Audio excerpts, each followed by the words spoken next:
ये आपकी fashion maker है, तो इसको चलाने का भी अलग तरीका है। इसमें ये तो पैर से चल ही नहीं सकती, इस मोटर से ही चलेगी। आपकी जूकी मशीन भी मोटर से ही चलेगी। पैर से सिर्फ 2 मशीनें चलती हैं, एक अम्ब्रेला मशीन चलती है और आपकी ये पैडल वाली छोटी मशीन चलती है। अब इसमें स्पूल पिन कौन सा है वो आप देख लीजिए। देखिए, इसको पहले ऑन ऑफ करने का क्या तरीका है। इसमें यहाँ पर ये देखिए, ये इसका प्लग है रेगुलेटर का, इसको यहां पर लगाना पड़ता है, बिल्कुल फिक्स करना होगा इसको आपने अच्छे से। उसके बाद जो इसका स्विच है वो लगाना पड़ेगा और यहां से ये ऑन ऑफ है, ठीक है। ये यहां से ऑन ऑफ है, यहां से आपने ऑन किया और इधर से इसको, यहां से इसका ऑन ऑफ है। अब हमने इसको ऑन कर दिया और अब आप इसमें देखिए, इसमें काफी सारी चीजें हैं।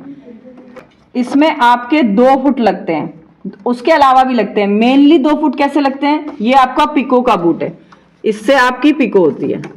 और आपका एक सिंगल बूट जो अलग, एक रेगुलर बूट होता है वो अलग होता है। ये रेगुलर बूट है, पिको का बूट है, ये इसका रेगुलर बूट है और ये इसका सिंगल बूट है। नॉर्मल यही यूज होते हैं। इसकी सुई भी अलग आती है। इसकी सुई होती वैसी है जैसी हमारी छोटी मशीन की होती है, एक साइड से प्लेन होती है और एक साइड से गोल होती है। ये हमारी प्लेट है, जब हम काज और बटन लगाते हैं तो काज के लिए अलग प्लेट है, काज बनाने के लिए ये वाली प्लेट है और बटन लगाने के लिए ये वाली प्लेट है। और भी इसके अंदर एक्सेसरीज है, मेनली यही यूज होती हैं। इसमें बॉबिन यूज होती है हमारी प्लास्टिक की। दूसरा, इसका बॉबिन केस भी दूसरे तरीके का होता है। पहली बात तो ये इसका पोर्शन है, इसको हम नॉब को खोलते हैं, ये हम आपको बाद में समझाएंगे कि इसको कैसे इसकी सफाई करते हैं। और इसका जो आपका बॉबिन लगता है वो फ्रंट साइड से लगता है। और इसके बॉबिन का फर्क आप देखिए, इसका होल और बाकी बॉबिन से ज्यादा बड़ा है क्योंकि ये जिगजैग भी चलती है। तो हमने इसको लगाना कैसे है, सेम वही प्रोसीजर है जैसा होता है। इस तरीके से आपने इसको रखना है, फिट करना है और पत्ती के अंदर से निकाल के इसे और इस तरीके से इसमें लगा देना ऐसे। बाकी थ्रेड आपने अंदर किया और इसको बंद कर दिया। फिर आपने इसका बॉक्स लगाया, इसको ये देखिए यहां पर इसकी ये होल है और होल में आपका ये हुक इसके अंदर चला जाता है। ये इसका स्पूल पिन है, इसमें आप धागा लगाते हैं। ये स्टॉपर है, ये क्या है, ये है स्टॉपर।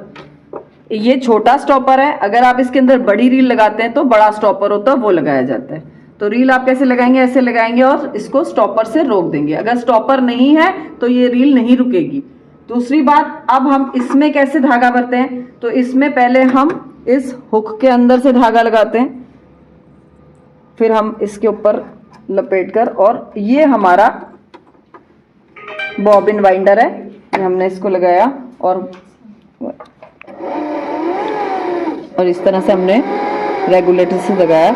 ये भी आपका अपने हिसाब से जब पूरा भर जाएगा तो ये यहाँ बंद हो जाएगा। तो हमें जितनी जरूरत है हम इसको उतना ही भर लेते हैं। इसके बाद हमने इसको पीछे किया। अगर आप इसको पीछे करके वापस वहां कर देते हैं तो क्या होगा, तो अब देखिए मैं मशीन चला रही हूँ, सुई नहीं चलेगी आपको। तो ये आपको हमेशा ध्यान रखना है कि इसको वापस नहीं करना है, इसको वहीं रहने देना है। अब देखिए सुई चलेगी, तो हमेशा इस बात का ध्यान रखना है।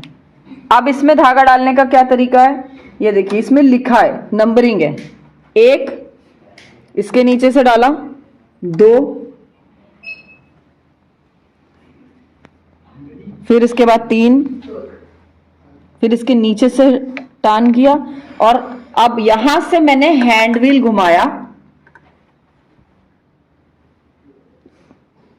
यहां से हैंड व्हील घुमाया, तब ये आपका टीटी लीवर सिर्फ इतना ही ऊपर आएगा, इससे ऊपर नहीं आएगा। आपका टीटी लीवर इससे ज्यादा ऊपर नहीं आएगा। और फिर आपने इसमें अंदाजे से ही धागा डालना है। फिर अब ये आपने धागा डालने के बाद उसके बाद यहाँ पर इस थ्रेड गाइडर में डालना है। फिर उसके बाद इसमें जो आपकी निडल है उसका होल आपके सामने है, तो आपने इसको सामने से डालना इस तरीके से। और फिर हमने जैसे हम धागा निकालते हैं वैसे ही हम इसमें से धागा निकाल लेंगे और वापस करेंगे। अब ये पीको का बूट है, तो पीको के लिए हम कैसे यूज करते हैं इसको, आप देखिए इसमें पैटर्न डायल है, जैसे हमारी नॉर्मल मशीन में है तो उसमें स्टिच लेंथ रेगुलेटर है, वैसे ही ये इसका स्टिच लेंथ रेगुलेटर है और इसके ये सारे पैटर्न्स हैं। और ये जो आपको डॉट दिखाई दे रहा है, आप जो भी पैटर्न फिक्स करेंगे उस पैटर्न को इस डॉट के सामने रखेंगे, तब आपको तब जाके वो पैटर्न चलेगा। ऐसा नहीं कि आपने जहां भी पैटर्न रखा हुआ है और वो आपने चला दिया तो वो चलेगा, वो ऐसे नहीं चलेगा। इस डॉट के सामने आपका जो पैटर्न आएगा वही चलेगा। अगर आपने सीधी सिलाई लगानी है तो ऐसे से इसको करना पड़ेगा, अगर आपने काज बनाना है तो ऐसे, और आपने यहाँ से कोई भी कढ़ाई का पैटर्न यूज करना है तो वो उसके सामने करना पड़ेगा। तो ये अब मैं इसमें पीको के लिए इसको मैंने यूज कर रही हूँ ऐसे। ये इसका रिवर्स फुट है, हम इसको करते हैं तो इससे ये आगे पीछे रिवर्स होता है। ये इसका टेंशन बार है, इसको हम अगर हमारा धागा लूज आ रहा है या टाइट आ रहा है तो वो उसको हम यहां से फिक्स करते हैं। तो सारी वही चीजें हैं इसके अंदर भी जो इसमें होती है, लेकिन इसमें थोड़ी बनावट में फर्क है। अब इसमें जब हम बाकी नॉर्मल चीज तो जैसे सिलाई हम लगाते हैं तो सिलाई लगा ही लेते हैं, लेकिन जब आप पीको करोगे तो आपको क्या करना होगा, ये देखिए आपको कपड़े को थोड़ा सा बैंड करना होगा, हल्का सा इस हुक में फंसाना होगा, और जितनी भी आपने पीको की जो है ना लेंथ रखनी है वो आपने यहां से डिसाइड करनी होगी कि फुल रखनी है तो फुल और कम रखनी है तो कम। और फिर अब आपकी स्टिच लेंथ रेगुलेटर में आपकी कितनी स्टिच, तो हम छोटी ही स्टिच रखते हैं क्योंकि हमने उसको बहुत कम करके उसकी फिनिशिंग देनी होती है, तो इसलिए हम एक पर ही रखते हैं, एक या ज्यादा से ज्यादा दो, बस इससे ज्यादा नहीं। अब यूज कैसे करेंगे, इसको हमने ऐसे बैंड किया और फिर यहां से हैंडल से इसको चलाया, थोड़ा सा पहले हैंडल से जरूर चलाएंगे और फिर इस तरह से ये आप बैंड होते जाएगा और ऑटोमेटिकली ही चलता चला जाएगा। फिर हमने इसको ये पीको के लिए ऐसे यूज होगा, तो देखिए ये आपकी पीको की वैसे ही फिनिशिंग से ये आ जाएगा।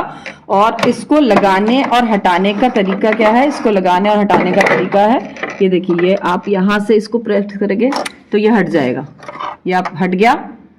और फिर आप इसको लगाएंगे कैसे, इसको लगाने का तरीका है, आपने ये देखिए ये रॉड है, छोटी सी रॉड है, दिख रही है आपको, ये रॉड है, इस रॉड के नीचे इसको रखना है, ये देखिए इस रॉड को और इस होल को एक साथ रखना है और फिर पीछे से इसको स्टिच लेंथ रेगुलेटर से नीचे करना है तो ये इसमें फिक्स हो जाए। तो ये पीको का है। ऐसे ही फिर अभी मैंने जो आपको बताया कि नॉर्मल जो रेगुलर बूट है वो भी ऐसे ही लगेगा, उसमें सीधी सिलाई होगी और उसी के अंदर आपके जितने पैटर्न हैं वो भी उसी में आए। अब हमने आपको फैशन मेकर के बारे में जानकारी दे दी है, तो अगर आप इसमें और हमसे कुछ पूछना चाहते हैं तो हमें कमेंट करें। हमारे चैनल को ज़्यादा से ज़्यादा लाइक, शेयर और सब्सक्राइब करें। खुश रहिए, मुस्कुराते रहिए, टाटा बाय बाय।